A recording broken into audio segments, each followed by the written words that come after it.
Hello everyone! Welcome on my YouTube channel. This is Lucy Vlog. Have a blessed morning, afternoon, and good evening sa inyong lahat, guys. For today's video, guys, ay gagawa ko ng beauty tips. Oy, may beauty ba? Gawa tayo para sa ating pampakinis ng balat o pampaputi. Tara, guys, at papakita ko sa inyo ang mga sangkap na ating gagamitin. Ito naman ang ating iba-vlog dahil ito ang ginagamit natin sa ating sarili. Tara, guys! Ayan, for today's video, guys, ayan, ituturo ko sa inyo isang beauty tips, guys, na ginagamit natin. Ito, guys, ay lotion. Ang gamit ko dito, guys, ay RDL Papaya Lotion. Then, meron tayong Glycerin. Ayan, Glycerin Cream. Yan, guys. Ayan, nakita nyo, guys, at nandito na siya sa container. Biniyak ko na, guys, yung ating lotion at meron pang natira. Sayang, kunin natin, kutsarain at ilagay natin sa isang container.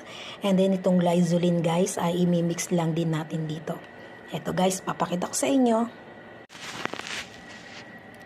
Ayan, ito siya, guys. O, nilagay ko na sa container. Then may natira dito sa ating lalagyanan. Kutsarain natin at sayang. Ayan. Ganito, guys, ang gagawin natin.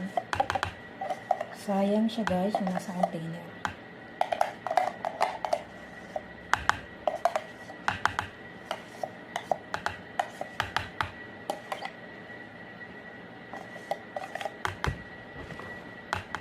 Ito, guys, oh.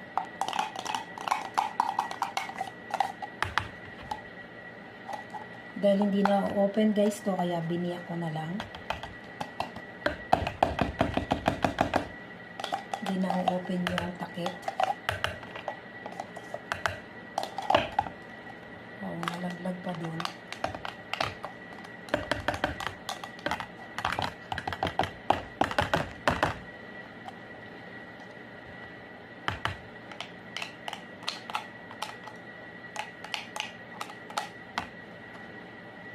Ayan, tanggalan natin, guys. At ngayon, ang susunod natin, guys, ay itong Glycerin. Ayan. I-open lang din natin to, guys. Ayan siya, oh. Dito to, guys, sa Saudi Arabia na bibili. Pero sa Pilipinas, meron ding RDL. I don't know kung meron to sa atin sa Pilipinas. Yung ating Glycerin. Ipagsasama lang natin dito siya, guys. Isasama natin. Paghaluin.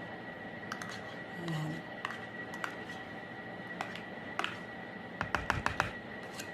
Same po ito ng parang Vaseline pero iba to.